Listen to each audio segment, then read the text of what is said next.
Just like the three of us.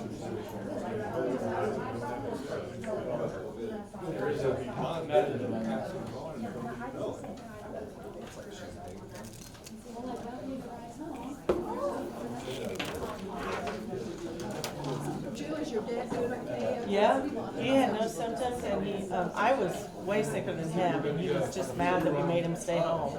He was mad that we made him take the test at all, and he didn't trust it. So then by Monday, he was trying to figure out a way that he could get another test. I said, Dad, you'll be out of quarantine by the time you can get you another, like at the doctor. And because he got it in his head that the home tests weren't. Yeah. So anyway, he made it, and he had a head cold, but he didn't have it. I was way more. I wasn't horrible, but I was. It never got. I had a bad cough, cold, headache. I had aching for a couple days, but he just kept. You know, he didn't have anything. He was just bored to tears. But he watched all kinds of stupid TV, I think. I mean, because he can't physically get up and do it much, you know. So he was just. He couldn't come in and be with his buddies. Yeah, he came in Thursday. Yeah, because that was 5 days. I will. Yeah, he's there every day. I mean, well, usually, you know, unless we get COVID. Same table every day. Same table. Same 6 or 8 guys every day. We lost one of the best ones though with Scott Taskey. Scott was every day. 6 days a week, every day. He came in Saturdays, Monday through Sunday, Monday through Saturday. Conversation with you from Yeah, he was a big part of that table. Just shocking. somebody else when I looked at you. No, that's not. Yeah. Yeah.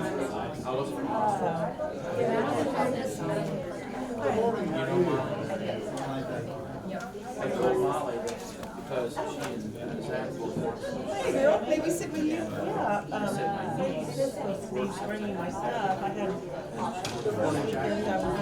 and their eyes had we went to Troy. So I wanted to let her know that you were Sorry. Oh, so you mean when you need your stuff, your BIC stuff? Yeah. It's like, so you're Pakistani? It's been good to have you. Yeah. And I'm so I'm just a Packer fan, and we've got a couple games. We're running the card. It's going to be hard to say that about the Packers. I said Carter's not like that. No, Nobody's saying anything. No, they had a flag on their door last night. She invited me over, and I was like, I can't make this game.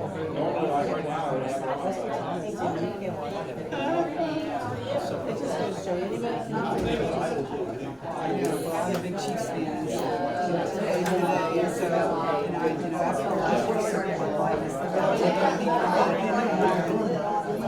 I just want the Patriots of the Bucks to get the beats. They just have to get they just can't take it. No, just pretend you're not here.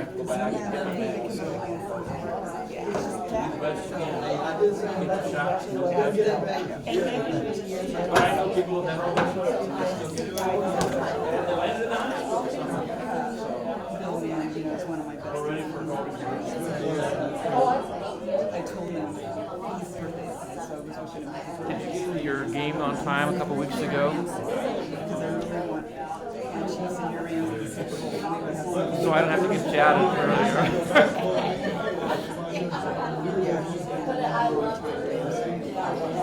Okay. Good for you. Good for you. And where are they now? Okay. Well, I felt like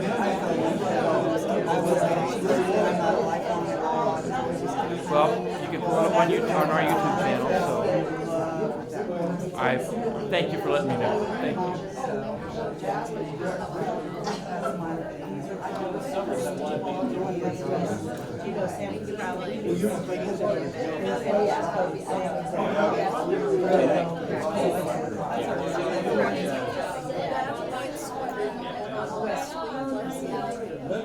you. Yes, yes, yes. Did you love that? Yes, it just Oh, it's so warm, and you just don't get that cold here anymore, so I don't wear it very often. that was a good excuse.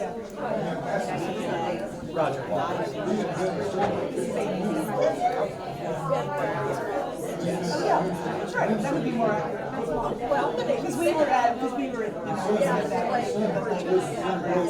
we tried to watch a little bit of Parker's, deal on Friday. Yeah. Well, then I don't feel so good. Yeah. He kept sending out those Well, good morning. I think we'll go ahead and start. This clock says 9:30, and that's maybe a half a minute behind it, but we'll go ahead and start. If you don't have a workbook, help yourself. They're on the table. If you need a Bible, help yourself. They're over there also. I want to start by showing our little 90-second video about a little more about the life of St. Peter's, and so let's take a look at that. Paul, would you hit the lights over there, please?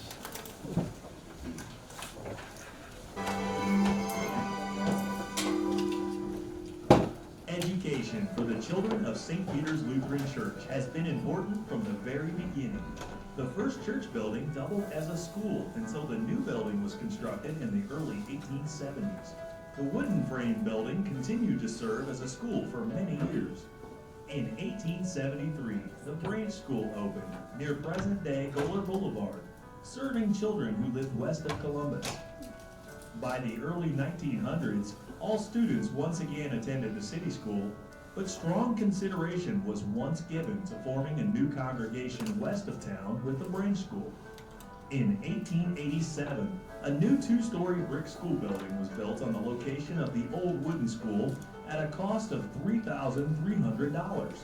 Teachers at the branch school were Adelbert Enelt, Henry Engelbrecht, Frederick Kastenhuber, Theodore Troutman, J.H. Recker, and M. Councilman. Influential teachers at the city school during this time included H.T. Ballman, Chris Goach, and lady teachers Johanna and Hannah Jengle, and Miss Mertz. Where was that church at? Well, I'm going to talk about that. Oh, okay.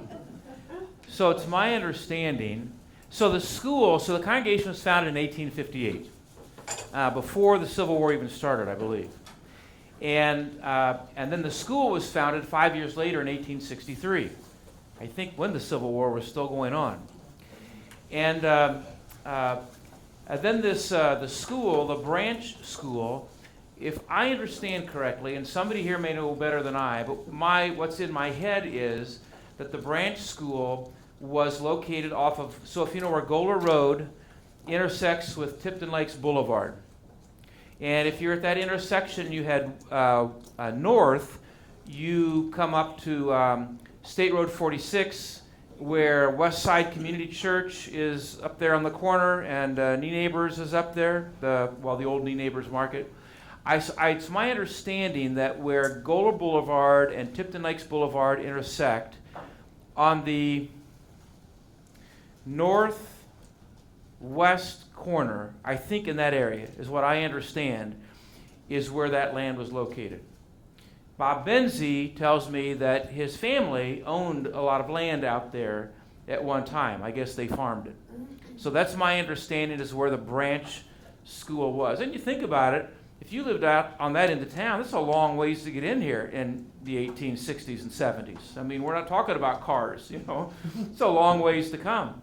So that was where the branch school was, and then they closed that, and eventually St. Peter's did help start a new church on the west end of town, but that was a long time later, which was Faith Lutheran Church. Yes, Christy. My grandfather would tell me stories. So he lives where we live now on the west side of town. Mm-hmm. And he would ride his bicycle into St. Peter's School, and it was here. Your grandfather did. My grandfather did. So when would he have been going to school? Oh, you know what? I will find out, because I don't know. Well, I'm guessing, no, my grandpa was born in 1904, and you're younger than I am. I'm going to guess that that was in the 1920s or something like that, maybe 1920s or 30s. Your grandpa would have done that.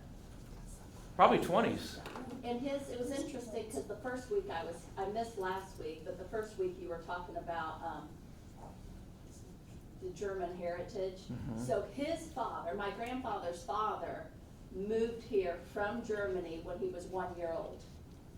Was he a Volz? Yes, Mhm. yes. Yeah, nice German name. Yeah, that's great. And a lot of history. There's a lot of history. Yeah, Dick? My great-grandpa donated an acre of ground for that school to be built. The west, and now, so am I close by way of location when I say that? Well, it could be, I always thought it was more farther west a little bit, on over there. Okay, okay, You might be right, but it's in that position. Okay. anyhow. yeah. Plus, he's the one that come from Germany in 1840, I think. Hmm. And then him and his sister come, and then married here, of course, and Mm. settled out there, and Interesting. then, yeah. So we have to be careful what we say when we talk about immigrants, right? Because we are. And they spoke their native language for many, many years. And I don't know that anybody gave them a hard time for it. Until World War I, when the United States was in war with Germany, and then to have any connection with Germany. I was with one of the Stams last night, and their name used to have 2 M's on the end. And I understand they took away one of the M's because it was too German sounding. So there were a lot of things that were done so as to separate themselves from having any connection with the Germans. Their Finky name in Germany was Vinke. Vinke, but spelled the same way? Well, V. With the V. So did they change it for that reason when they came here, do you know? Might have, but they Yeah. changed it, that's all I know. When I was in Davenport,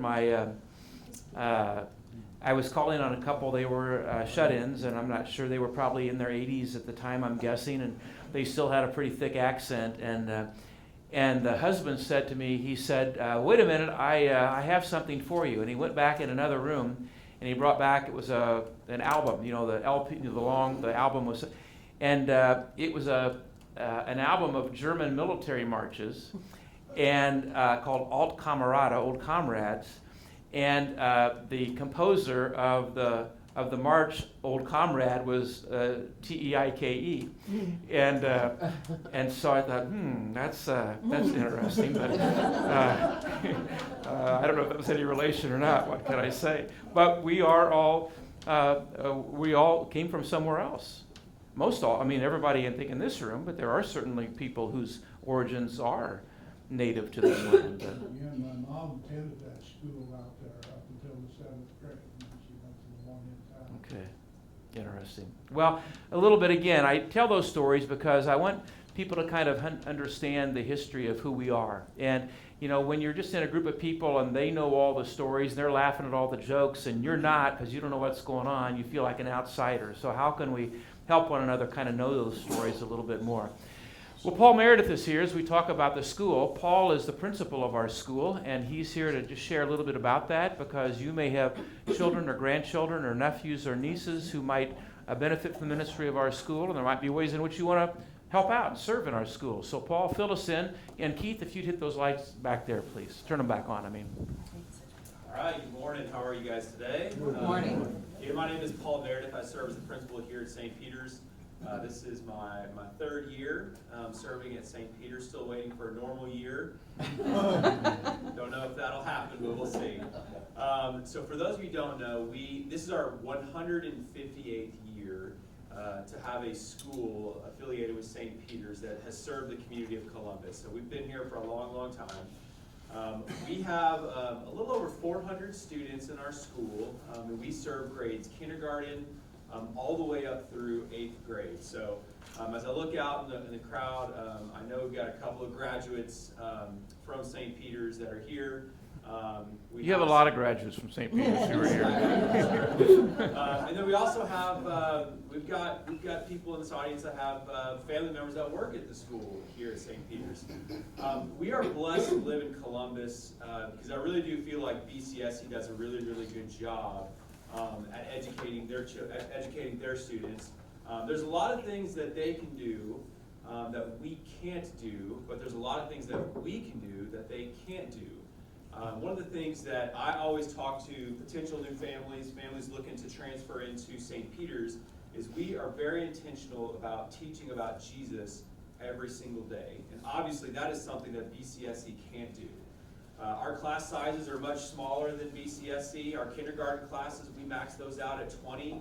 When we first moved to Columbus a couple years ago, my children were attending school at Southside, and my son, who was in kindergarten at the time, had 31 kids in his kindergarten class.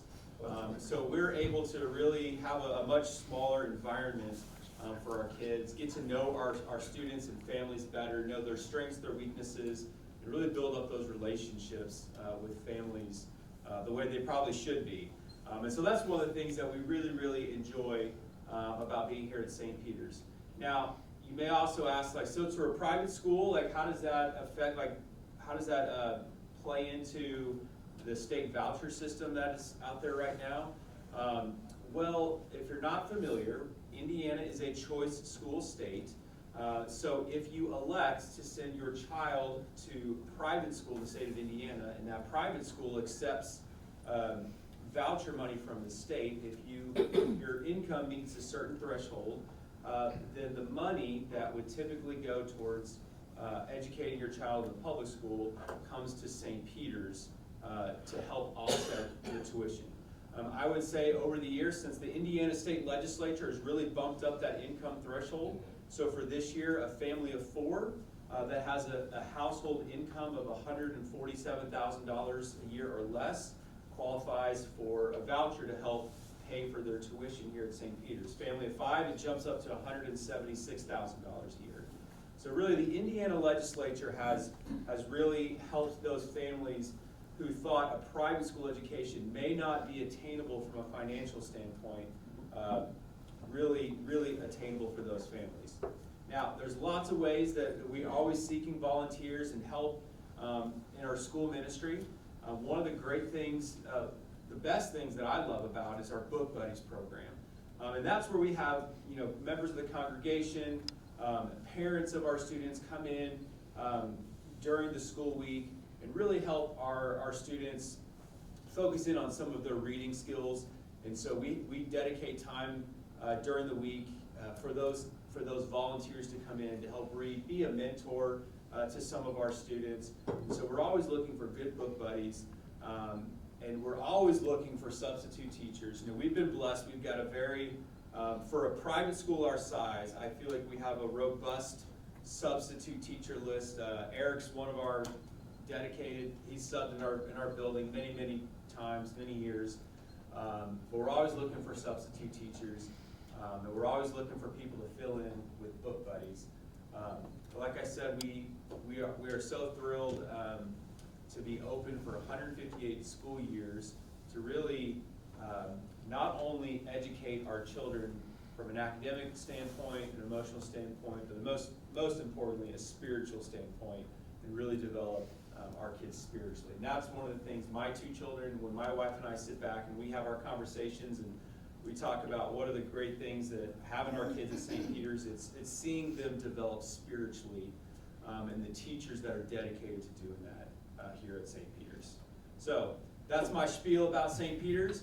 If you have young kids or grandkids looking to enroll, our enrollment opens up a week from tomorrow for the next school year.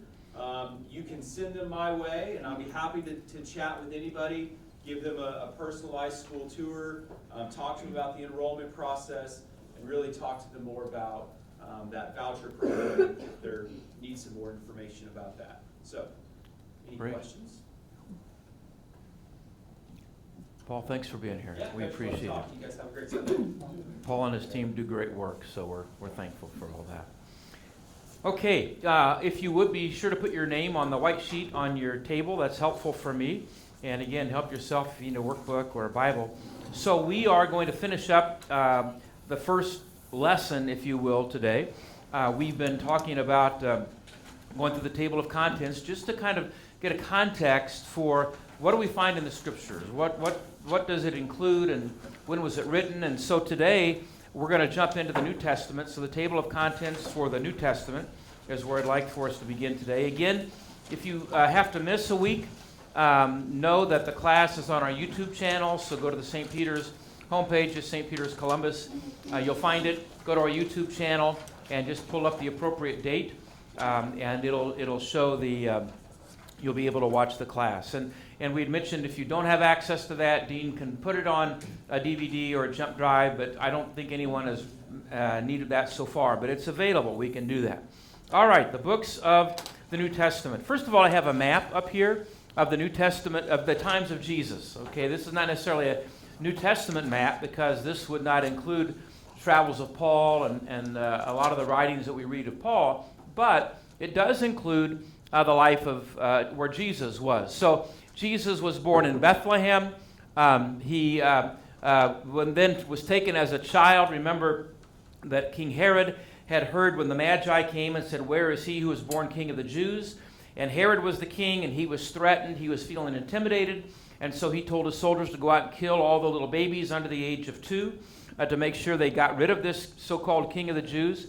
And Joseph, in a dream, was told, take him down to Egypt, which was over in here in the northeast Africa. And he went down into Egypt, and they stayed there for a while until Herod had died. And then it was safe for them to return back home to Nazareth. And so Nazareth is up in the region known as the Galilee. So there are regions, and maybe you want to refer to those as counties almost. Galilee would be like Marion County is to Bartholomew County. It's a little bit further away. It was probably about 65 miles from Nazareth down to the Jerusalem, Bethlehem area. But so the region of the Galilee, and the Galilee is much more the agricultural area of there. If you travel in that area, the Galilee is very green. But if you come down to where Samaria is and down to Judea, it's very brown. It's very arid, barren. And so a lot of crops that are grown up in the Galilee, not so much so down south. Judea is the area where Bethlehem and Jerusalem are found. And then you've got Samaria. And the Samaritans, I made reference to them just a little bit a couple of weeks ago, or maybe last week. Remember I said that in the year 722 BC, the Assyrians came down from Asia Minor, where Turkey's now located, and they came down, and they took many of the people who lived in that area, and they killed many, but they took many back up into the Assyrian area. And so as those folks were there, they married with one another. There was a kind of an intermarriage between the Assyrians and those who lived in this region. And when they came back, there were many of the blue-blooded Jews who didn't care for the Samaritans because they were now of mixed blood. They now had Assyrian blood in them. And there are some folks that, they have an issue with those kind of things. It's their problem. There's nothing biblically wrong with that. In fact, biblically speaking, you would be very hard-pressed to find any biblical reference to what we today refers to as race. Biblically, we're part of the human race. Every one of us. And every one of us traces our ancestry back to Adam. All of us. The Bible doesn't talk about races. It talks about nations from a political standpoint. It does not talk about race. And race, I think, is a construct that we've developed in many ways to kind of separate and make some superior and some inferior. But you don't find those distinctions biblically speaking. But the blue-blooded Jews took exception to the fact that they didn't like the reality that some of these people had Assyrian blood in them. They weren't part of us. What do they say? If you ain't Dutch, you ain't much. So that's kind of the way they viewed the Samaritans. And there was a lot of stress, a lot of turmoil, a lot of conflict between the blue-blooded Jews and the Samaritans. In fact, a blue-blooded Jew who saw himself as superior to a Samaritan would more often than not be caught dead traveling through Samaria because they didn't want to mix. So they would come on the other side of the Jordan River, and they would make their way down this way and then come across. Jesus, on the other hand, would usually travel through Samaria. what's interesting is that Jesus, when he was teaching a lesson about who is my brother and who is my neighbor and how am I to love people, told the story of the Good Samaritan. That would be like coming into a certain area where people thought that they were superior to a certain other group of people and tell the story about the good. You pick out whoever it is they don't like. So Jesus told the story when the question was asked, who is my neighbor? He said, well, there was a guy who was traveling to Jericho, right here. And the Samaritan, the Judean wilderness is located here. You can see the mountains, and it's very rugged terrain. It's very brown, very desolate. There's nothing that lives there. There are no trees, there are no plants. That's where Jesus fasted his 40 days and 40 nights. And when you go there, you can see why, because there's nothing there you could choose to eat. I mean, just rocks. And so he says this guy is traveling from Jerusalem to Jericho. And Jericho, by the way, is kind of like an oasis. I think I mentioned that. The juiciest oranges I've ever eaten in my life came from Jericho. And Jericho is just a little oasis. And so he's traveling there, and he gets jumped by some guys who beat him up and leave him bloodied and rob him.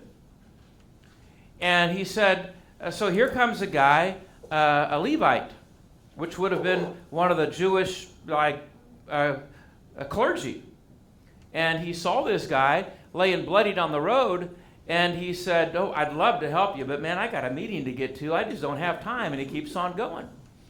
Then comes another upper class Jewish priest who sees the guy there, and he says, I'd love to help you, but man, they're waiting for me at synagogue, and I got to go and lead the services, so I'd love to help you, but I just can't. And then Jesus says, here comes a Samaritan man. By the way, this is a parable. And a parable isn't necessarily a historic event. A parable is a story that's used to teach a lesson. So I don't want to burst your bubble. There maybe wasn't this Samaritan, but it's a story that Jesus used to teach a biblical truth. That's a parable. So then Jesus says, so Jesus is formulating this story. And Jesus says, and then comes a Samaritan. Ooh, a Samaritan. We don't like them. And the Samaritan sees the guy, gets off of his donkey or whatever he's riding, gets down, takes care of the guy, tries to bandage up his wounds best he can, puts him on his donkey, and they go to the nearest town, maybe Jericho. They go to the prompt med, and he says to the guy, listen, you're the medical expert here. I need you to take care of him. Here's, $100 or $200 or whatever. Bind up his wounds. Let him stay here for a while. I'll come back, and if there are any other expenses incurred, let me know, and I'll pay for it. And then Jesus says, who do you think was the guy's neighbor? Well, obviously, it was the Samaritan who responded to his need. Jesus used the example of the Samaritan when it came to being a neighbor. So when it comes to viewing people who may be different than us because they have a different amount of melanin in their system, which is simply what it is that determines how light or how dark our skin is. And we think differently of people, or we look down on people because of that. Jesus used the example of the Good Samaritan to say to those who thought they were better than others, this is the one who was the neighbor. This is the one who modeled what I want modeled when it comes to reflecting my heart. So there is no place for racism or bigotry in the heart of a Jesus follower. And yet, I hear of supposed Jesus, those who call themselves Jesus followers, they call themselves Christians, I don't know if they call themselves Jesus followers, who oftentimes have those kinds of attitudes of looking down on others. There's no place for that in the body of Christ.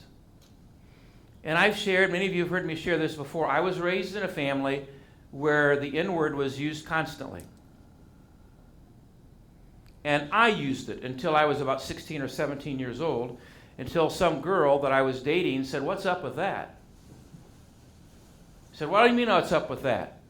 And then I came to realize, Mark, you're an idiot. You are not reflecting the heart of God. But that's the way I was raised. My children don't think that way. My children don't speak of people that way. And I don't either now. My point is this. We can all change. So if that's where you are now, you don't have to be there tomorrow. And Mark's an example of that. And what I learned was when my grandfather died, my grandfather lived to be 93. And what I learned was when my grandpa was a little boy, his mother told him never trust a black person. I don't know why. My grandpa was born in 1904. I don't know why his mother told him that. I don't know if she had, something happened in her life, or that's just what her parents taught her. And so that's what his children picked up on, and that's what their children picked up on. So those of us who know better need to speak up. And we need to say to somebody who tells a racially demeaning joke or makes comments or whatever, to say, well, tell me why you say that. Let's have a conversation with it. Help me understand. Where do you come from on that? Because the reality is, many of us think that this whole issue is when the black church, or when Martin Luther King did his thing, or when Pastor Sims from up at Calvary begins to speak, and there are a lot of white people who say, well, there they go again. And Dr. King, in his letter, see, I'm talking about this because this is part of what it means to be a Jesus follower. To be a Jesus follower is not just about being able to quote the 66 books of the Bible in order, or to be able to quote Luther's small catechism, or to be able to speak about the real presence in the Lord's Supper. When Jesus, in his Sermon on the Mount, which is really where he teaches about what does it mean to follow after me. And there's not really any doctrine in the Sermon on the Mount, by the way. The Sermon on the Mount is about how do we live out our faith and reflect the heart of God in our relationships with others.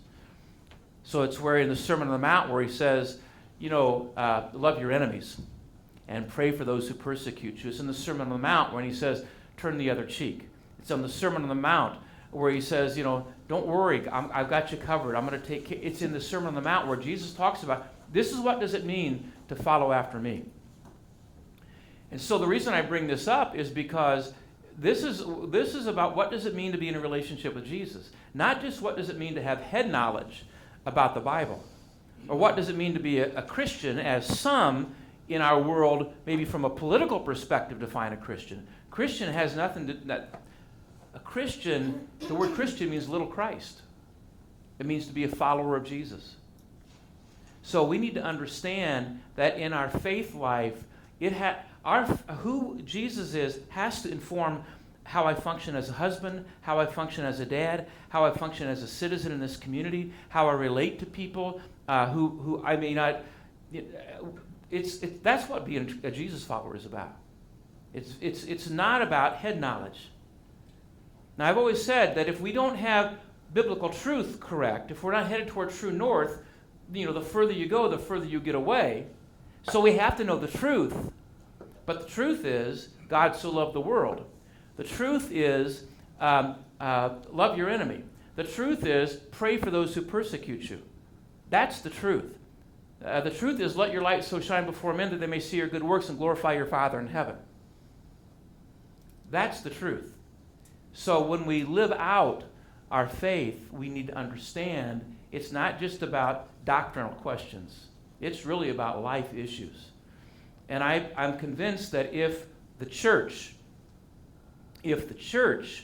was reflecting the heart of Jesus, this world would be a whole lot better off. And what breaks my heart is when I see people from a political standpoint. This is not a political statement. This is a faith statement. When I see people from a political standpoint claiming to be Christians whose behavior is anything but. And you can put that on either end of the spectrum. Either end of the spectrum. So to be a Christian is to reflect the heart of God. And how do we know what's the heart of God? We find it in the Scriptures. We find it in the Scriptures. So the Samaritans the blue-blooded Jews had some issues with them. So this was the region of Jesus' ministry. 75% of his adult life, so he grew up in Nazareth. He was there. Joseph, his father, not his biological father, but his father was a carpenter or a stonemason. Tekton is the word that's used in the original language. Many people say, well, he was a carpenter, but there's not a lot of wood to build things with in the Holy Land. And that word could also be used for a stonemason. He was a craftsman. And Joseph, we know, worked in a little town called Sepphoris, just north of Nazareth, not too far, maybe, 5 miles, 10 miles north of there. So Jesus would have learned that trade from Joseph. And then at 30, he began his public ministry. He was 30 years old when he began his public ministry. He was baptized down here in the Jordan River, right about here. If you take the tour, the Holy Land tour, they will take you to a baptismal location up north, just south of the Sea of Galilee. But that's because down here, up until recently, you couldn't go there because there were mines. That's kind of a volatile part of the world, or has been. And there were landmines, and you don't want people walking there where there are landmines. So they've finally cleared all that out, and now you can go to that location as well. And then Jesus spent about 75% of his time of ministry up around the Galilee. Primarily, if you see where the Jordan River comes into the Galilee, the Jordan River begins up north. It begins up north at Mount Hermon. And Mount Hermon is, they're skiing probably right now at Mount Hermon. It's very high elevation, and so from the melted snow, it comes down there, and then it enters into the Sea of Galilee. And Matthew was a tax collector, and Matthew's tax collecting booth, we believe, was just north of the Sea of Galilee, because Herod had some sons who he appointed to be rulers when he died. And so one son ruled on the western side of the Sea of Galilee, another son ruled on the eastern side of the Sea of Galilee. And those are the two sons that one of them took the other's wife to be his own wife and all that kind of stuff. So when you cross from one brother's territory to the other, and the dividing line was the Jordan River, that's where Matthew set up his tax collecting booth. Because to pass from one to the other, you had to pay your tax. And the Jordan River, by the way, was about the size of Hall Creek. It still is about the size of Hall Creek. So the Jordan River is not like the Ohio down at Louisville. It's not like the Mississippi. The Jordan River is about the size of Hall Creek. Up as it feeds into the Sea of Galilee, it's about, I don't know how deep it is, waist deep or something. But sometimes when you go further south, down by the Dead Sea, it may be dry on occasion. So it's, again, the area where Jesus did his ministry. So about 75, and most of Jesus' time was spent in the green section, on the Galilee section, doing his ministry. Magdala, Mary Magdalene. Magdala's not on this map, but it's between Nazareth and the Sea of Galilee. Magdala, they've had an archaeological discovery there in the last 5-10 years. They've uncovered a lot of things. But that's the area where Jesus did most of his ministry. And then he would come down to Jerusalem because he was a Jew. I read the other day about acts of violence against Jews. There was another shooting, was it in Texas? Is that where it was recently? And I think in Pittsburgh a couple of years ago at the synagogues. Jesus was a Jew. If you have a problem with the Jews, take it up with Jesus. Jesus was a Jew. The Jews did not kill Jesus. Our sin is what put him on the cross. Our sin, the sin of the entire human race. And yes, some of the Jewish leaders didn't care for him. And yes, some of the Roman leaders didn't care for him. But it wasn't the Jews that killed him. It was our sin that ultimately put him on the cross. And again, when we have these attitudes toward people, how does God view them? How does God view people? That's how he's called us to view people. So he would come down to Jerusalem to celebrate Passover and to celebrate Yom Kippur, the Day of Atonement, to celebrate the Feast of Booths and those kinds of things. So he would come to Jerusalem primarily for the festivals, but most of his time was spent up north. So, table of contents, Matthew. Next to Matthew, you can write tax collector, and I told you where Matthew's tax collecting booth was. Matthew, tax collecting was you made a lot of money as a tax collector in those days. I told the story the first week about Zacchaeus.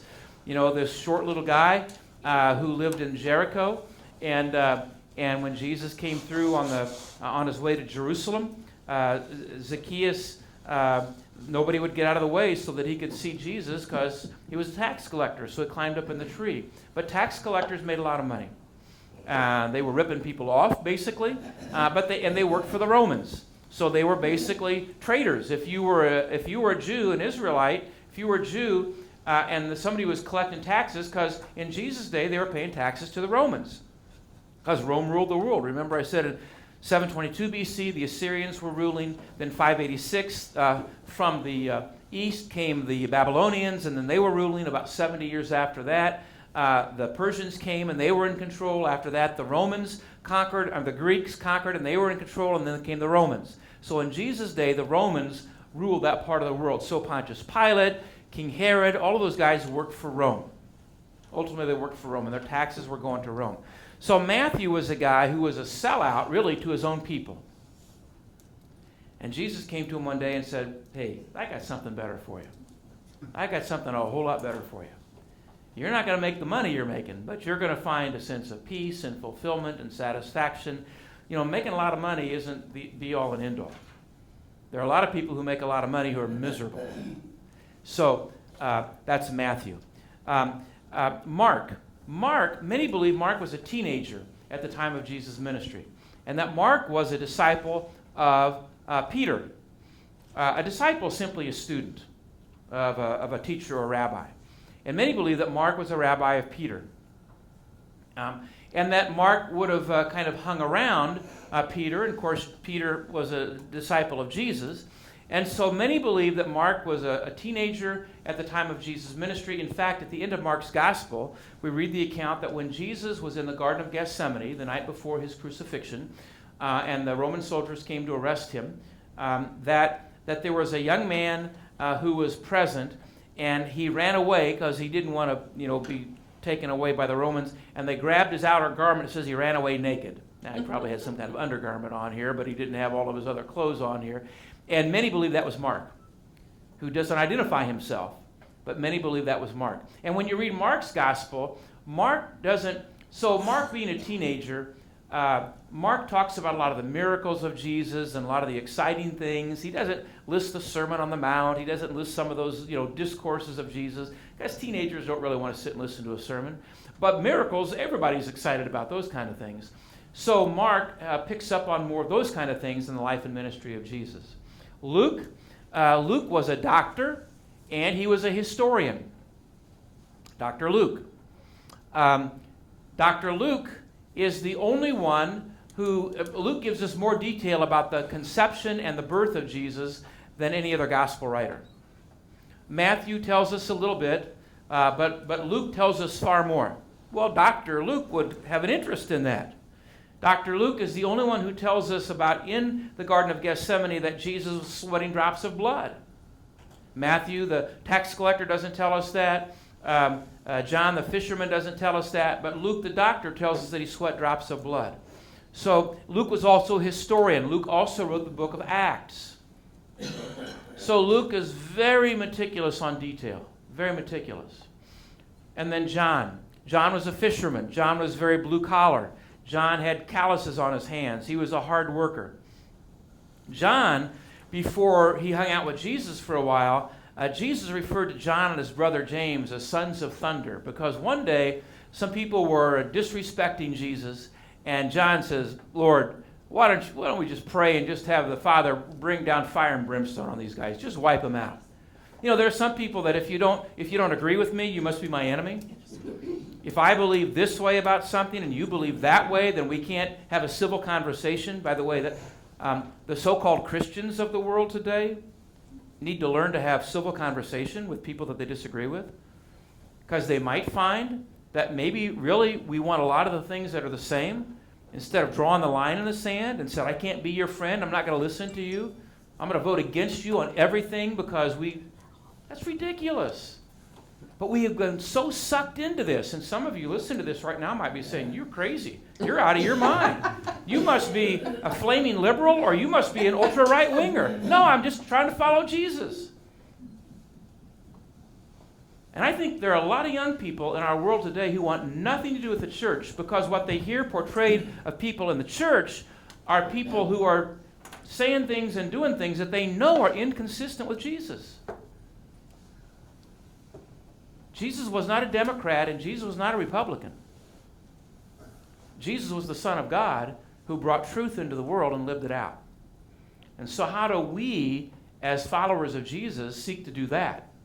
Instead of saying, I'm over here, or I'm over here, Jesus said, come on, You got to live together. You got to get along with one another. And everybody matters to me.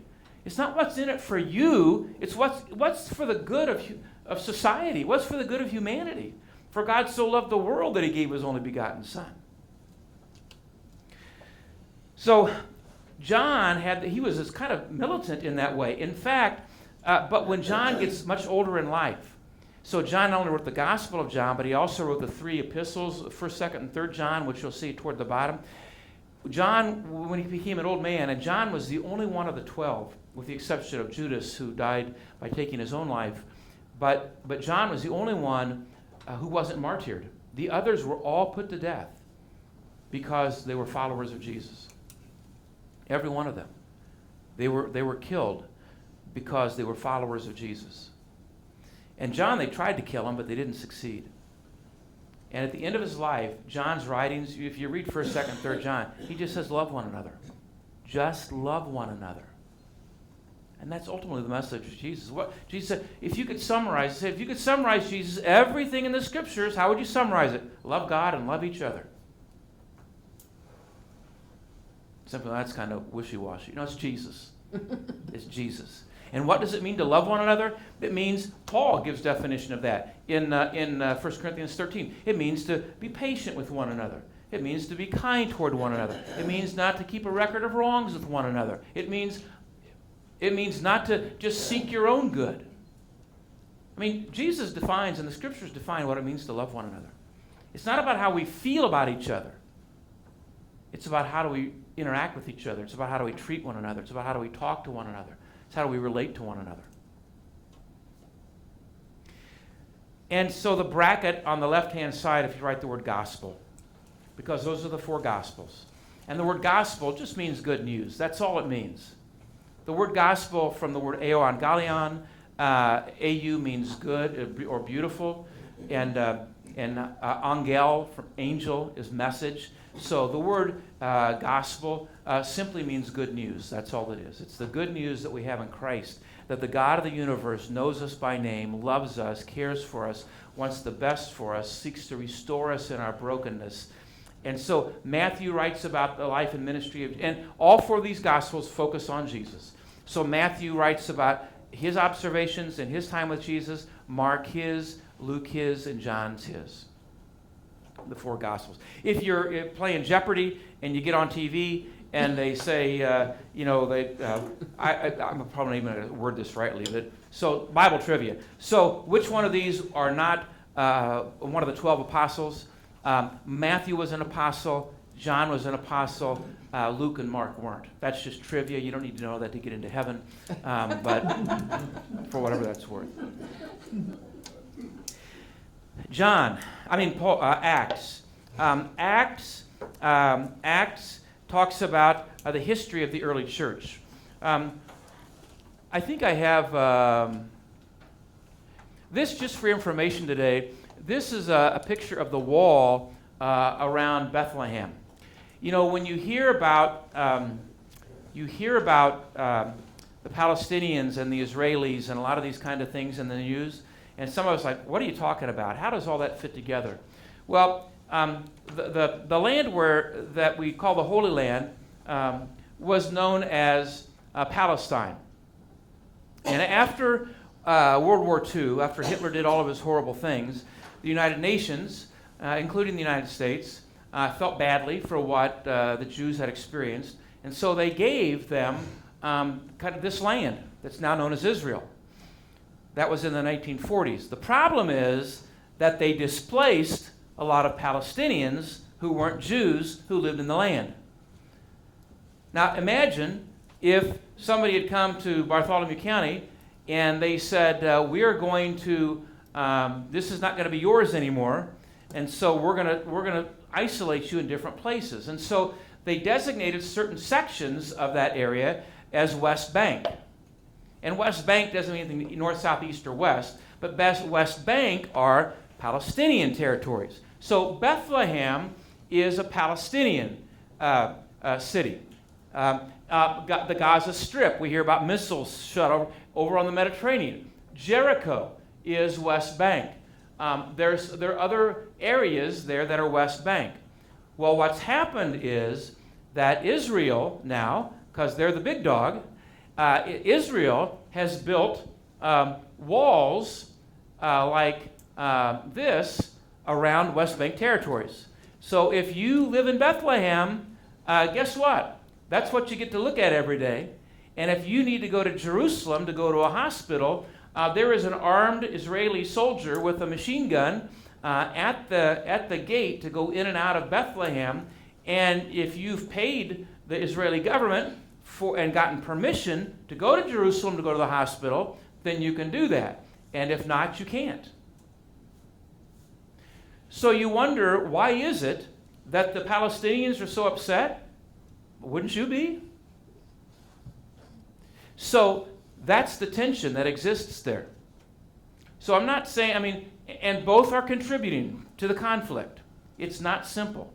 It's not simple. So there's this wall, 25-foot wall, oftentimes a lot of places has barbed wire around it, that keeps them in. So economically, it becomes very difficult. In Gaza, at least it was, I'm not sure if it still is, right on the Mediterranean, but the Palestinians in Gaza were not allowed to export their fish anywhere else. Well, think about that from an economic standpoint. So there are a lot of folks who are Palestinian. Now, not every Palestinian goes around with a bomb attached to their body. Some people think all Palestinians are terrorists. No, they're not. So when we were there once, I can't remember if John or Gretchen, it was your trip, did we meet with Mitri Rahab at Christmas Lutheran Church? You were there. John, did you experience that? Yes. So we spent time, there's a Lutheran church in Bethlehem called Christmas Lutheran Church, which is a great name for a church in Bethlehem. And the pastor there, Mitri Rahab, who is an entrepreneur, atop all entrepreneurs, Mitri was speaking to us about, the experience. Now, Mitri is a Palestinian Lutheran Christian. See, not all Palestinians are Muslim. Who and Arabic is his language. He's a Jesus follower. And so here you've got a Palestinian Jesus follower who lives here, who's working for peace, not trying to kill everybody. It just becomes very, very complicated. So the book of Acts talks about the history from the time of Jesus' ascension into heaven. Jesus ascended into heaven from the Mount of Olives, and the Mount of Olives is just, it overlooks, it's right here, it overlooks Jerusalem on the eastern side. And that's where he ascended up into heaven. And then it goes up into the early 60s with the Apostle Paul. So that's the book of Acts. Romans, the bracket, Romans all the way down to Philemon. If you're right next to that, Paul's letters, or the Pauline epistles. The word epistle just means letter. So sometimes in church we'll say, well, the epistle lesson is, it just means a letter. That's all it means. It's churchy language for a letter. And so Paul wrote a letter to the church at Rome. Now, I don't know if I have, let's see, I may have to go backwards on a map. So Rome's over here in Italy. And so Jesus, when he ascended into heaven, before he told us to go into all nations and make disciples. So I want you to go to all nations. And by the way, the word nations is the word ethnos, which means people groups from a demographic. Go to everybody, every people group, and tell them about me. And so Paul, he went up here into Asia Minor, and Paul made a lot of travels. Thomas went down to India, and Thomas was martyred in India. And some went down to Africa, some went to other places, but they went to tell others to bring this message of hope in the person of Jesus to others. So Romans. 1st, 2nd Corinthians, Corinth, also a New Testament city, and he wrote 2 letters to the church in Corinth, and Paul helped to start a lot of these churches. Galatia, which wasn't a city, but Galatia was, it's a region. It's up in the Asia Minor area, and I don't know if it's even listed on that map. Maybe I've got another map that lists some of those. This is the Sea of Galilee, by the way. The Sea of Galilee is only like about 8 miles east and west, maybe 10 or 11 miles north and south. That was where Jesus, when he walked on water, was the Sea of Galilee. And we'll talk about that as we go on. I think that's another view of the Sea of Galilee. You can see how green it is up in the Galilee region. Another one, I think this is from the area of the Sermon on the Mount, I think, as I recall. You can see how there are hills all around.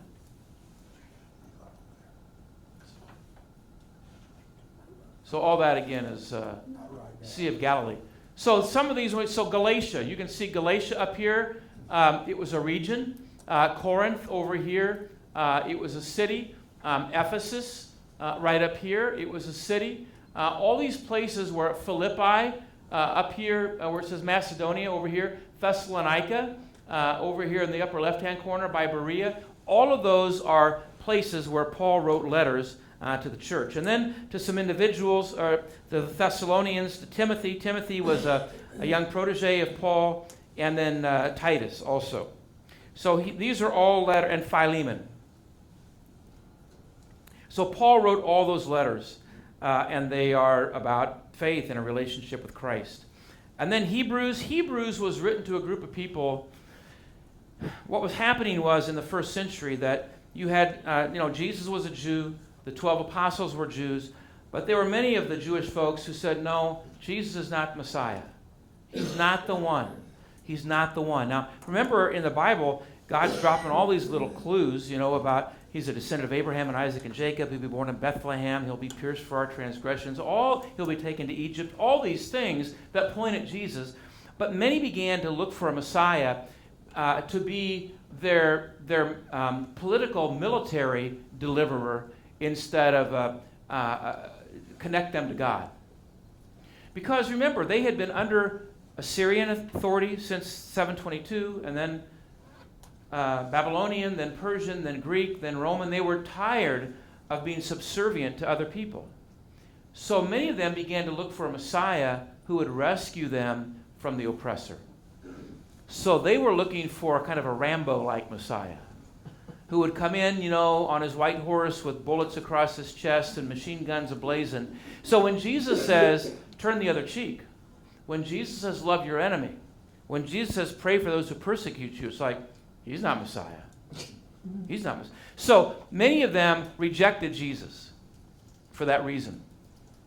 And so there were some of the Jesus followers who were Jewish, and some of their fellow Jews were saying to them, listen, let's say that the landlord was a non-Jesus follower Jew, and the tenant was a Jesus follower Jew, say, listen, if you're going to follow Jesus, find another place to live. Or if the boss was the non-Jesus following Jew and the employee was a Jesus following Jew, if you're going to follow Jesus, find another place to work. So there's a lot of persecution. And so the book of Hebrews is written to those Jewish Jesus followers to say, he is who he claims to be. Hang in there. He is who he claims to be. And then 1st and 2nd Peter, then James. This James was not James the brother of John. This was James the younger half-brother of Jesus. So Jesus was the firstborn of Mary, and then Mary and Joseph had children after that. And when he was growing up, it says his siblings thought he was crazy. I mean, can you imagine growing up being the younger sibling of Jesus? Like, he never did anything wrong, Mr. Goody Two-Shoes over there. He never did anything wrong. But James then came to realize he is the Son of God. And James then ultimately became the leader of the Jerusalem church. Peter wasn't the first pope. If you ever want to say a leader, James was the first leader of the Jerusalem church. Not that he was called pope, not that we would biblically call him pope. But, and then James wrote this New Testament letter. And James' New Testament letter, if you take the Sermon on the Mount, Matthew 5, 6, and 7, where Jesus really lays out the agenda for what does it mean to be a Jesus follower, and the book of James is little brother James unpacking big brother Jesus' Sermon on the Mount. That's really what James's letter is all about. They go together very well. And then 1st and 2nd Peter, the one for whom our church was named. And then 1st, 2nd, and 3rd John, I talked about how he just talks about loving one another. And then Jude, a very short book.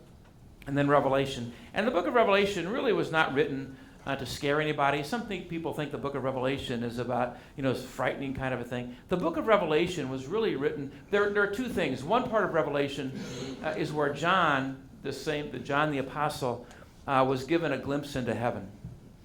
And he describes for us what he saw. No sickness, no pain, no sorrow. He talks about the pearly gates, and we'll unpack all that when we talk about heaven. And he talks about a lot of other things. Also, he's saying to people who are severely persecuted, because there was great persecution against the church when John wrote this, great persecution. And it's to say, you know what, hang in there. Because even if you die, God's got something a whole lot better for you. Even if you die. I mean, none of us likes, again, sometimes I think, just be quiet when I hear people complaining about all the so-called rights we have taken away from us as the church. They were never promised to us biblically in the first place. I'm thankful that as Americans, we can worship where we want to worship. We can worship as we want to worship. I'm thankful that we don't have people who are spying on us right now and taking names. I'm thankful for that. I'm very thankful for that. But Jesus said, you will have persecution. The fact that, some communities, they don't let us have a Christmas tree at City Hall. Well, so what? So what? Does that make the birth of Jesus any more real to have a Christmas tree? Or they won't let us have the 10 Commandments at the courthouse. So what? Has anybody gone on the lawn of the courthouse and read the 10 Commandments and said, well, I guess I won't do that then. If it says, thou shalt not, I guess I won't do that. I understand our history. I understand our culture. But Jesus said, you will be persecuted. So one of our characteristics that we've talked about here of a Jesus follower is to say, I'm willing to endure persecution for my faith. That, Jesus said it's going to happen. And sometimes I think, you know what? The American church needs a good dose of persecution. Do I want it? No. But you know where God is building his church more rapidly is in places where there's persecution. Sometimes we get so lazy and so metaphorically fat and flabby and lazy in our spiritual life. Oh, well, heaven forbid, I wouldn't want to upset anybody. But it's how we say it and how we do it. Jesus said you will experience persecution. So don't think that it's some kind of divine given right. It's not. I'm thankful that we have the protection that we do. So, the table of contents. Now, just a few things as we go back to the scriptures that we have there. 2 Timothy 3:16, and if you want to look at that, 2 Timothy 3:16, and that's in the paperback Bible that I have provided, assuming that you have the same page numbering that I have, is on page. Let's see, what's that? 1098, I believe. 1101. 1100. No, that's Titus. Hang on. 1099. 1099. The old 1099. It says there, 2 Timothy 3. By the way, some of you, you've known this, but some of you are new to the scriptures. So you'll see, like on page 1098, a big number 3. And on page 1099, a big number 4. That just means chapter division. And then you'll see smaller numbers under there. That's the verse. And I say that because when Paul wrote this letter to Timothy, he didn't say, chapter 1, verse 1, dear Timothy.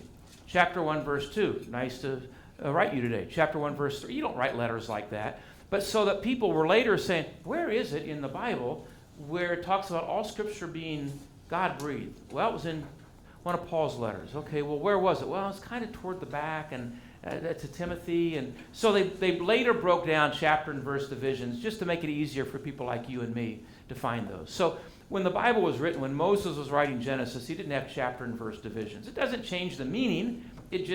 That's how they did that. And so in verse 16, page 1099, left-hand column up toward the top, all Scripture is breathed out by God and profitable for teaching, for reproof, for correction, and for training in righteousness, that the man or woman of God may be complete, equipped for every good work. If you fill in the blanks, all Scripture is God-breathed. And here's what that means. Mark sends a lot of letters, and the way Mark does letters is that Mark oftentimes has a little called a dictaphone. I know there are fancier technology that you can use, but I have a little dictaphone, a little handheld tape recorder, and I push the button, and if I say, "Dear so-and-so, I wanted to send you this note today to say," and then Julie, who's my right-hand person, gets that, and then Julie plays that, and then Julie types it out. And then Julie at the bottom types my name and her initials, because Julie's responsible to make sure that what Mark said got on there. It's not Julie's job to say, "Well, that's not really what Mark wanted to say. I think I'll change it." No, it's Julie's job to take what I've said and to put it there. Now, Julie may say, "Mark, did you want to say that?" And every now and then I was like, "Oh, no, I didn't want to say that." And so biblically speaking, what this says is, Scripture is God-breathed. As Mark breathes into that dictaphone the words that he once sent in a letter, so God gave to the authors the very words he wanted to use to communicate to you and me these truths. People say, "Well, it's written by man. Man makes mistakes." God had his own quality control system built in. And that was the work of the Holy Spirit, who inspired all Scriptures to be written for our learning. Well, guess what? We didn't get through that unit. That's all right. We're good. We're good. I've done this before. So let me close with the word of prayer. Next week we will continue. And so if your name's not on one of those white sheets, do that. And I hope you come back next week. Let me pray. God, thank you for your word. Thank you that you went to all the effort that you did to put in writing these truths about yourself and about life and about how you want us to be an extension of you. So, Lord, may we continue to have a curiosity and an appetite to get to know you better and to appreciate you more fully, and then to live out what it means to be one of your followers. And we ask it in Jesus' name. Amen. Thanks for coming.